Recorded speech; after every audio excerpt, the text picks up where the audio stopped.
የእርሷ መወለድ እንግዲህ ካላስደሰተ ማይ ብራዘር ያልታወቀብህ ሰይጣን ይህንን በድፍረት ነው የምናገረው። መብራንን የእመቤታችን መወለድ አያስደስተኝም የሚል ሰው ካለ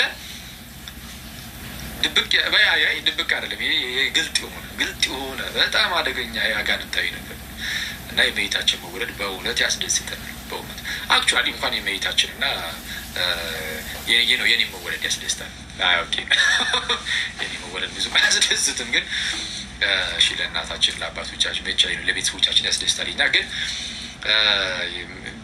የጠቀሙን ሰዎች ልደት ያስደስታል እንኳን የእመቤታችን ማለት ነው። እና የእመቤታችን ደግሞ ጌታ ኢየሱስን ነው የምትወልልን ማይ ብራዘር በጣም በቃ እና በጣም ደስ ይላል። በእርሷ በኩል ድህነት ይጀምራል አይደል? አይጀምርም እንዴ? ይጀምራል። ምን ማለት ነው?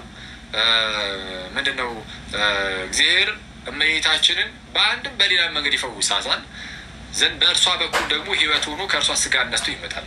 ስለዛ ድህነት በእርሷ ይጀምራል ማለት እርሷ ጋር ምንድን ነው? እመቤታችን ልክ እንደ የስራ ቦታ ትሆንና የስራ ቦታ እንደ ወርክሾፕ አይነት ነገር ትሆንና እዛ ውስጥ መለኮት ከስጋ ጋር ይዋሃዳል። መለኮት ከስጋ ጋር የተዋሃደው የት ነው ጋይስ? ከተወለደ በኋላ ነው ወይስ እመቤታችን ውስጥ የተዋሃደው? እመቤታችን ማህፀን ውስጥ የተፈጠረ ነው። ይሄ ነገር በእመቤታችን ማህፀን ውስጥ ስጋ ነስቶ እዛው ነው የሚዋሃደው ዘንድ ይወለዳል። ስለዛ ታላቅ የሆነች የስራ ቦታ ናት አይደለ? የድህነትን ነገር በእርሷ ውስጥ መስራት ይጀምርና ኢንካርኔሽን ራሱ ይህ ተዋህዶ ራሱ የድህነት የመጀመሪያው ስቴፕ ነው አይደለ? መጥቶ መዋሃዱ የእኛን ስጋ መንሳቱ ከሙሉ ሊያተርፈን ነው። እና እኛን ተወዳጀን፣ አማኑኤል ተባለ፣ እግዚአብሔር ከኛ ጋር ተባለ። መጥቶ ሲዋሃድ ድህነት በዛ ውስጥ ይጀመራል። ከዛ በኋላ እያለ ይመጣል። ልክ በሔዋን በኩል ሞት ተጸንሶ እንደመጣ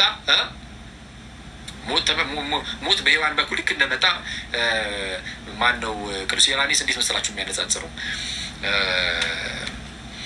ያቺ የመጀመሪያዊቱ ሔዋን ይላል የመልአክን ድምፅ ሰማች።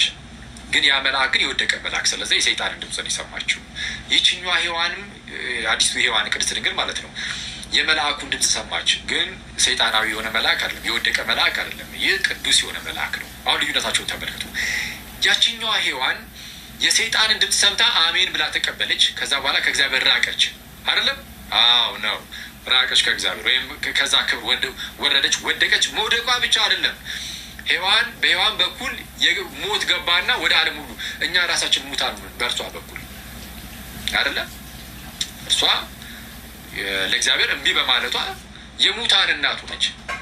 የማን እናት ሆነች? ሔዋን የሙታን እናቱ ነች።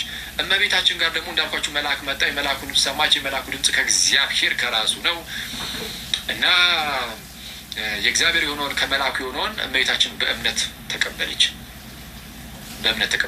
ንጽጽሩ የሚያስደንቅ ነው። ባይዚ ማን ነው? ያችኛዋ ሔዋን አምላክ መሆንን ነው የፈለገችው። በቃ እንደ እርሱ እንድታውቁ በሚለው ነው ተሸውዳ በቃ ብላ ሄደች። አምላክ የመሆን ፍላጎት።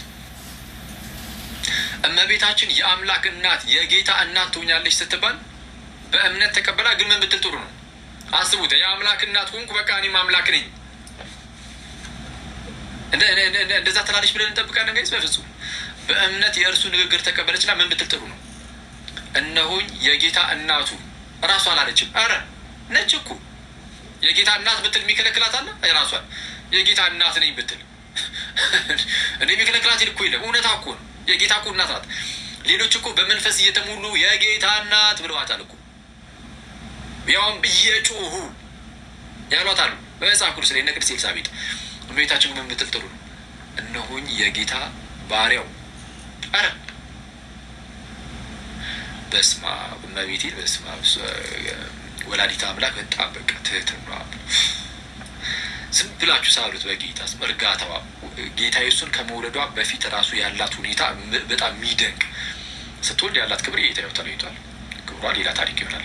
ወላዲተ አምላክ የመሆን ክብር በምንም አይገኝም። የፈለግ ንጽህና አሁን የእመቤታችን ንጽህና የፈለገ ደረጃ ቢደርስ ከዛ በኋላ እግዚአብሔርን ከመውለድ ጋር ግን አይተስተካከልም። ወላዲተ አምላክ መሆን ትልቁ ጸጋዬ ነው። በቃ ወላዲተ አምላክ ትልቁ ክብር ይሄ ነው።